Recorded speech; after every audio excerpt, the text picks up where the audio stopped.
Audiolibros en 15 minutos. Suscríbete al canal y explora un nuevo libro cada día.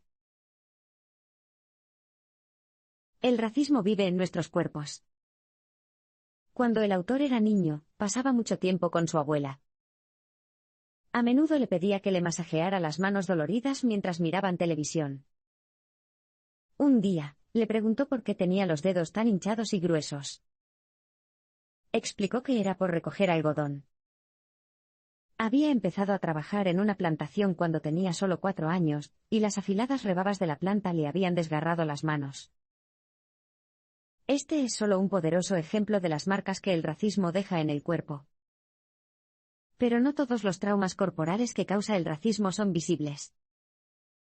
Una de las cosas más perniciosas del racismo es que sus raíces y consecuencias a menudo se ocultan. De hecho, con la excepción de los supremacistas blancos, la mayoría de las personas no se involucran conscientemente en el racismo, pero a menudo lo perpetúan de todos modos. El mensaje clave aquí es: el racismo vive en nuestros cuerpos. La esposa del autor observó una vez a un empleado de Walmart cuyo trabajo consistía en seleccionar al azar a los clientes después de la salida para comprobar si sus recibos coincidían con los artículos de sus carritos de compra. Excepto que su selección no fue en absoluto aleatoria, parecía dirigirse exclusivamente a clientes negros. La esposa del autor alertó a un supervisor sobre este perfil racial. Cuando la supervisora habló con la empleada, pareció realmente arrepentida y sorprendida. Ni siquiera se le había ocurrido que solo vigilaba a los negros. Para muchos estadounidenses blancos, el racismo está tan arraigado en sus sistemas nerviosos que ni siquiera registran cómo contribuyen a él. Para los afroamericanos, por otro lado, la injusticia racial es tan cotidiana que ni siquiera pueden darse el lujo de prestar mucha atención a la forma en que afecta a sus cuerpos. Pero lo hace. En un país en el que habitualmente se valora más a los cuerpos blancos que a los negros sufren desproporcionadamente de angustia física y mental. Con mayor frecuencia son objeto de violencia directa, como la brutalidad policial, y experimentan tasas más altas de estrés, depresión y ansiedad. Como resultado, con mayor frecuencia sufren enfermedades relacionadas con el estrés, como la presión arterial alta, la diabetes y el alcoholismo. El racismo en los Estados Unidos es siempre una experiencia corporal, tanto para sus víctimas como para sus perpetradores. Es un trauma causado por el efecto acumulativo de la historia estadounidense, los sistemas sociales del país y las injusticias cotidianas. Y está enterrado profundamente en el cuerpo de cada estadounidense. El trauma se agrava con el tiempo, entre individuos y entre generaciones. El objetivo principal de nuestro cuerpo es sentirnos seguros o tranquilos. Cuando nuestro cuerpo está calmado, estamos tranquilos y serenos. Sin embargo, cuando nuestro cuerpo percibe una amenaza, entra en estado de alerta máxima para ayudarnos a responder rápidamente a la situación, por ejemplo, luchando contra el agresor o huyendo del lugar. A veces, una amenaza es tan abrumadora que nuestro cuerpo se queda atrapado en este estado de alerta máxima. Esto es lo que los terapeutas llaman trauma. Cada persona experimenta el trauma de manera diferente. Pero eso no significa que el trauma sea siempre una experiencia individual y aislada. Al igual que un virus, el trauma puede transmitirse de una persona a otra y, a veces, afectar a poblaciones enteras a lo largo de los siglos. El mensaje clave aquí es: el trauma se agrava con el tiempo, entre individuos y entre generaciones. El trauma puede ser el resultado de un solo evento angustiante. Pero también puede provenir de muchas amenazas continuas. Esto es lo que la terapeuta Nancy Van Dyke llama trauma confuso. De una forma u otra, todos los cuerpos negros de Estados Unidos sufren este trauma acumulativo. El trauma causa estragos en nuestros cuerpos y daña nuestra salud mental y física. Y la forma en que reaccionamos ante un trauma puede empeorar las cosas. El hecho es que muchas respuestas al trauma no están bajo nuestro control directo. Evitan nuestro cerebro pensante, las estructuras cerebrales que nos permiten analizar una situación de forma consciente, y activan nuestros cerebros de lagarto, que son las partes más primitivas de nuestro cerebro responsables de las reacciones corporales inconscientes e instintivas. El cerebro de lagarto dirige al cuerpo hacia varios mecanismos de supervivencia para tratar de recuperar la sensación de seguridad del cuerpo. Sin embargo, lo que a menudo termina haciendo es perpetuar el trauma, o incluso transmitiéndolo a otras personas. Solo piense en cuántos padres traumatizados, a pesar de sus mejores esfuerzos, terminan traumatizando a sus hijos porque tienen dificultades para controlar sus emociones o usan drogas para sobrellevarlas. Además, hay pruebas científicas asombrosas de que el trauma puede transmitirse genéticamente. El estrés excesivo, por ejemplo, puede provocar mutaciones en los espermatozoides que afectan la forma en que se expresan los genes en un niño. Si el trauma se puede transmitir en los genes, entonces se puede transmitir sin cesar. Por eso no es exagerado decir que los negros, los judíos y los nativos americanos siguen sufriendo el trauma que sufrieron sus antepasados hace siglos. El autor llama a ese trauma intergeneracional una herida en el alma. La única forma de curar una herida del alma es sanar el cuerpo. La raza es un invento. Cuando se habla de las consecuencias muy reales del racismo, es fácil olvidar que la raza es una construcción totalmente ficticia. Durante mucho tiempo en la historia de Estados Unidos, las personas no fueron consideradas blancas, eran holandesas, francesas o inglesas, o de cualquier otro lugar del que hubieran emigrado. La categoría social de gente blanca no apareció hasta finales del siglo XVII. Los inmigrantes de Irlanda e Italia, así como muchos judíos, ni siquiera formaron parte de ella hasta mucho más tarde. Le sorprenderá saber que en algunas de las primeras revueltas en las plantaciones, los esclavos negros lucharon junto a trabajadores blancos de Escocia, Irlanda e Inglaterra. Dividir a la gente de la clase trabajadora en blancos y negros, y dar a este último grupo beneficios marginales, fue en realidad una estrategia deliberada implementada por quienes estaban en el poder. El mensaje clave aquí es, la raza es un invento. Con la invención de la raza llegó la invención de la supremacía blanca y la supremacía del cuerpo blanco. Estas creencias afirman que los blancos son intrínsecamente mejores, y más valiosos que cualquiera que no lo sea. La supremacía blanca es la razón por la que la policía mata rutinariamente a personas negras inocentes y, al mismo tiempo, arresta pacíficamente a quienes disparan en masa a blancos. También es la razón por la que las solicitudes de empleo de personas con nombres que suenan negros son rechazadas con más frecuencia que las solicitudes con nombres que suenan blancos, independientemente de su calificación. El principio central de la supremacía blanca, como explica el autor y académico Robin DiAngelo, es el mito de la fragilidad blanca. La fragilidad blanca es la creencia profunda, pero a menudo inconsciente, de los estadounidenses de que los cuerpos blancos son frágiles y vulnerables, y deben protegerse de los peligrosos cuerpos negros. El cuerpo negro, por otro lado, se considera agresivo, hipersexual e inmune al dolor.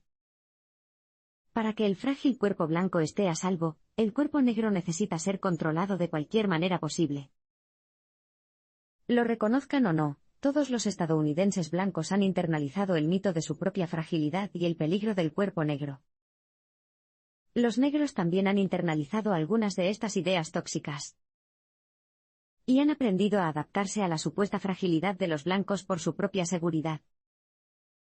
El autor Brent Staples escribió una vez sobre su hábito de silbar las 4 estaciones de Vivaldi cuando pasaba junto a una persona blanca en la calle, para que no se asustaran de su cuerpo negro. Siglos de agravado trauma racial han hecho que, como dice el autor, nuestros cuerpos se asusten muchísimo unos a otros. Pero no tiene por qué ser así. Superar el racismo comienza con la curación de nuestro trauma corporal. El racismo es un círculo vicioso. Lo transmitimos a través de nuestro cuerpo a los demás, a menudo sin siquiera darnos cuenta. Basta con pensar en la historia del empleado blanco de un supermercado que solo atacaba a personas negras. O considere la frecuencia con la que los negros denigran a cada uno por ser demasiado negros o no lo suficientemente negros. Teniendo en cuenta lo profundo que es realmente el trauma del racismo, podemos empezar a comprender los horribles casos de violencia policial contra los negros. Cuando un policía blanco se encuentra con un cuerpo negro desconocido, su propio cuerpo suele responder de la manera que siglos de supremacía blanca han inscrito, reacciona con un miedo instintivo, desencadena una reacción traumática y abre fuego antes de que el agente de policía pueda activar su cerebro pensante. Esto es algo que los oficiales blancos tienen que cambiar. El mensaje clave aquí es: superar el racismo comienza con la curación de nuestro trauma corporal. Para sanar el trauma corporal que se encuentra tan profundamente dentro de nosotros, tenemos que aprender a calmar nuestros cuerpos. Esto comienza con tu propio cuerpo, ya sea blanco o negro. Durante las últimas décadas, los terapeutas de trauma han desarrollado una variedad de ejercicios que pueden ayudar al cuerpo a recuperar su sensación de seguridad. Muchos de ellos se basan en las prácticas de atención plena, meditación y respiración. Otros se remontan a antiguos rituales comunitarios que incluían tararear, cantar y bailar. El Body Scan es un ejercicio sencillo de atención plena que puedes probar por tu cuenta. Busca un lugar tranquilo para sentarte o acostarte. Cierra los ojos y concéntrate en la respiración durante un rato. Luego, dirija su atención a las sensaciones en la parte superior de su cabeza, y observe lo que pueda surgir en ese lugar sin juzgarla. Después de algunas respiraciones, continúa hacia abajo para concentrarte en la frente, luego en la nariz, luego en la barbilla, etc. De esta forma, escanea todo tu cuerpo. Al final, vuelve a respirar. Practicar regularmente ejercicios como el Body Scan te ayudará a reconocer y aliviar el dolor y la tensión que tu cuerpo retiene. Esto le permitirá estar más calmado, lúcido y concentrado. Y en ese estado, será menos probable que transmita su trauma a los demás, incluso en situaciones de mucho estrés. Incluso podrías acercarte a otros cuerpos para superar juntos el trauma colectivo. Su práctica puede variar según si es negro, blanco o oficial de policía. En los próximos parpadeos, aprenderás cómo hacerlo. Los ejercicios basados en el cuerpo pueden ayudar a las personas negras a metabolizar el trauma. Un trauma no resuelto causa estragos en tu cuerpo y alma, y en los cuerpos y las almas de las personas cercanas a ti. No solo causa trastornos mentales como la ansiedad y la depresión, sino que también supone una carga para todo el sistema nervioso, y puede provocar una variedad de enfermedades físicas. Por eso es tan importante que los negros comiencen a sanar el trauma almacenado en sus cuerpos. El mensaje clave aquí es: los ejercicios basados en el cuerpo pueden ayudar a las personas negras a metabolizar el trauma. Superar el trauma significa enfrentarlo, y eso puede ser doloroso. Pero el dolor de sanar el trauma de manera constante y paciente es un dolor limpio que, en última instancia, se traducirá en una sensación de alivio. Esto será mucho más fácil de soportar que el persistente y sucio dolor de suprimir, compensar o combatir el trauma. En términos generales, los ejercicios de procesamiento del trauma implican calmar el cuerpo, prestar atención a las sensaciones que surgen, aceptar cualquier dolor o molestia y, luego, descargar esa tensión de manera segura. Ya hemos aprendido un ejercicio que puede ayudar al cuerpo a seguir estos pasos, el escaneo corporal. Y hay muchos más. Las meditaciones breves, la atención plena y los ejercicios de respiración son excelentes prácticas para incorporar a la vida diaria. Relacionarte con ellos solo unos minutos al día te ayudará a sentir y apreciar tu cuerpo de nuevas maneras. También hay innumerables ejercicios basados en el cuerpo que puedes hacer junto con otras personas. La mayoría de estos no son inventos nuevos. A lo largo de la historia violenta de Estados Unidos, los negros han desarrollado una variedad de prácticas para calmar sus cuerpos, tanto individualmente como en comunidad. Los negros esclavizados, los trabajadores y los presos a menudo cantaban, tarareaban y lloraban juntos. La abuela de la autora a menudo mecía su cuerpo de un lado a otro cuando estaba a solas con sus pensamientos. También puedes probar algunas de estas prácticas corporales probadas con tus amigos, familiares y compañeros de trabajo. Acurrúquense formando un círculo y luego tarareen y balanceándose de un lado a otro. Puede parecer una tontería al principio, pero te sorprenderá el poderoso efecto calmante de sincronizar tus cuerpos. Además de estos ejercicios, el cuidado personal general también contribuirá en gran medida a que su cuerpo se cure.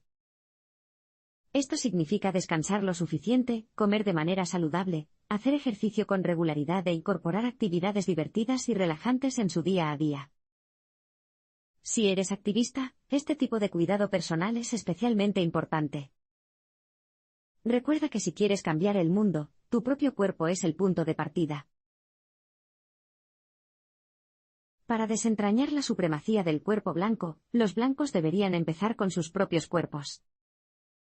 Sin lugar a dudas, los cuerpos negros soportan la mayor carga cuando se trata del trauma del racismo. Pero eso no significa que los cuerpos blancos no se vean afectados por el trauma. No olvidemos que muchos estadounidenses blancos, sin importar de dónde vengan originalmente, tienen su propia historia cultural de violencia. Muchos de ellos huyeron a Estados Unidos para escapar de la persecución en Europa. Prácticas como el linchamiento no se inventaron en Estados Unidos, fueron importaciones de Europa, donde se habían llevado a cabo contra personas blancas. Los estadounidenses blancos también están sujetos de forma rutinaria a un trauma secundario. Ya sea que hayan participado en ella, la hayan tolerado o incluso hayan luchado contra ella, muchos estadounidenses blancos han sido testigos de una violencia increíble infligida a cuerpos negros y nativos americanos a lo largo de la historia de Estados Unidos. El mensaje clave aquí es, para desentrañar la supremacía de los cuerpos blancos, los blancos deberían empezar con sus propios cuerpos. Si eres blanco, no es tu culpa que tu cuerpo haya internalizado la supremacía de los cuerpos blancos. Pero esa no es una excusa para perpetuar el trauma del racismo siendo pasivo en cuanto al papel que uno desempeña en su mantenimiento. Aprender a calmar tu cuerpo es una habilidad crucial si quieres convertirte en un buen aliado. Le permitirá superar parte de la hipersensibilidad que su cuerpo ha desarrollado como resultado de internalizar la fragilidad blanca, y convertirse en un adulto competente y resiliente. Un buen primer paso para aprender a calmar tu cuerpo es adoptar una práctica sencilla de atención plena. La próxima vez que estés cerca de una persona negra desconocida, presta atención a cómo se siente tu cuerpo. ¿Estás nervioso sin una buena razón? Esto podría ser una señal de que su cuerpo ha internalizado la idea de que los cuerpos negros son peligrosos. Intenta calmar tu cuerpo y ayúdalo a olvidar esta asociación racista practicando ejercicios calmantes para el cuerpo. También puedes entrenar tu cuerpo para que se sienta cómodo con los cuerpos negros buscando regularmente restaurantes, cafés o barberías de mayoría negra. Una vez que te hayas hecho cargo de tu propio cuerpo, estarás en mejores condiciones de poner en práctica tus creencias antirracistas. Esto comienza con acciones pequeñas y valientes en tu vida diaria. Cuando vaya de compras, por ejemplo, pida ayuda al vendedor negro en lugar del blanco. Y denuncie el privilegio de los blancos cuando lo encuentre en su familia, amigos o lugar de trabajo. Mientras haces todo esto, sigue prestando atención a tu cuerpo para que notes cuando surgen en ti sentimientos reflexivos de supremacía del cuerpo blanco. No te reprendas por ellas. Simplemente observe la incomodidad y luego suéltela. La policía debe aprender a cuidar de sí misma y de sus comunidades. La violencia policial contra los negros es un hecho terrible, y muy frecuente en los Estados Unidos hoy en día. Pero los oficiales de policía no son extraterrestres enviados desde otro planeta para aterrorizar a los negros. Son humanos como el resto de nosotros, y muchos de ellos no son blancos. El problema es que su trabajo sirve a la supremacía del cuerpo blanco por diseño. Quizás esto no sea sorprendente teniendo en cuenta que la policía tiene sus raíces en las patrullas de esclavos establecidas en Carolina del Sur en 1704. Además de esto, el trabajo policial es extremadamente estresante. Los departamentos de policía no ofrecen orientación sobre cómo eliminar el estrés, en cambio, incentivan las cosas incorrectas, como las tasas de arrestos. Como resultado, La policía en Estados Unidos a menudo se comporta como si su propósito no fuera servir a sus comunidades, sino subyugarlas. El mensaje clave es: la policía debe aprender a cuidar de sí misma y de sus comunidades. Si eres un oficial de policía, el cambio comienza, al igual que para cualquier otra persona, con tu propio cuerpo. Su trabajo lo expone constantemente a situaciones de alto estrés y, con toda probabilidad, necesita aprender a liberar esa tensión corporal de manera segura. Los ejercicios de trauma basados en el cuerpo que se describen en los parpadeos anteriores pueden ayudarlo a liberar parte del estrés al que está sujeto su cuerpo durante el servicio. Si eres blanco, también pueden ayudarte a desaprender tu sesgo inconsciente hacia cuerpos negros desconocidos. También debes tratar de añadir un poco de suavidad a tu vida cuando no estés de servicio. La ex superestrella de la NBA Shaquille O'Neal es un fanático de hacerse la manicura como una forma de calmar sus nervios. Acomodar tu cuerpo de esta manera te ayudará a mantener la calma y la mente lúcida en futuras situaciones de alto estrés y, potencialmente, evitará que reacciones de forma mortal a causa del miedo.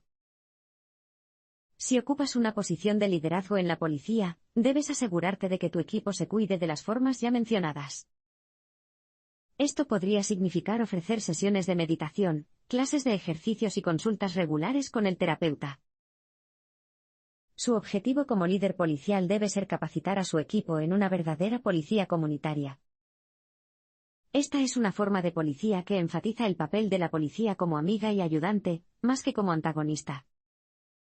Podrías capacitar a tu equipo en primeros auxilios psicológicos para que puedan acercarse a las personas en apuros de manera más segura.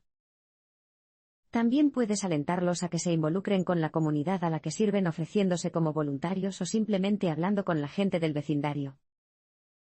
Hacerlo no solo mejorará la salud mental de sus oficiales, sino también la salud de la comunidad. Podemos crear una cultura antirracista uniéndonos en nuestras propias comunidades y luego expandiéndonos hacia el exterior. El cambio social comienza en nuestros cuerpos, se extiende a nuestras comunidades y finalmente transforma nuestra cultura. Nuestra cultura crea entonces las posibilidades para que los cuerpos del futuro crezcan con menos cargas y más posibilidades.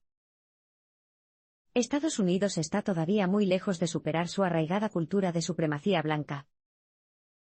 Sin embargo, ya se han plantado las semillas del cambio. El mensaje clave aquí es: podemos crear una cultura antirracista uniéndonos en nuestras propias comunidades y luego expandiéndonos hacia el exterior. El fomento de una nueva cultura antirracista vendrá de muchos lugares.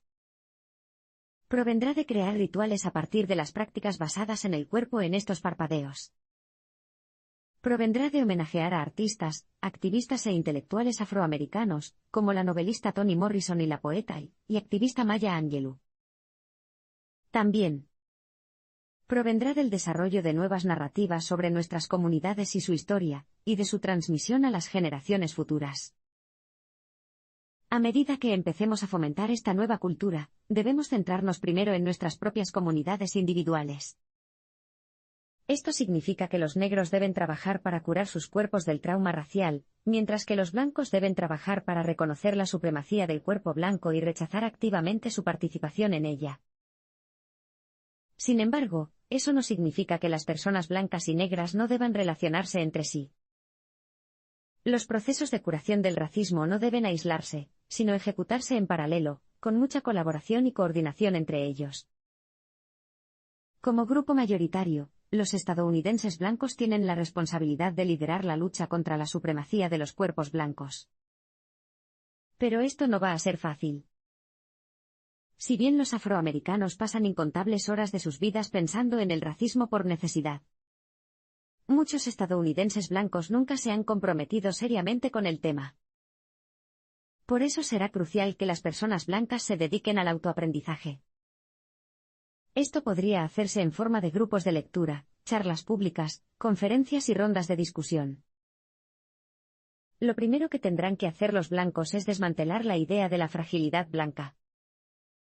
En lugar de ponerse a la defensiva cada vez que se discuten temas raciales o buscar constantemente que los negros les resuelvan el racismo, los blancos deben darse cuenta de que son lo suficientemente fuertes como para enfrentarse ellos mismos a la supremacía blanca. Muchos líderes de opinión blancos y antirracistas, como Robin DiAngelo y Tim Wise, ya han iniciado el esfuerzo. Todos deben desempeñar su papel como individuos y como miembros activos de su comunidad. Cuando esto suceda, podremos crear una cultura saludable que valore a todos los cuerpos por igual, sin importar su raza.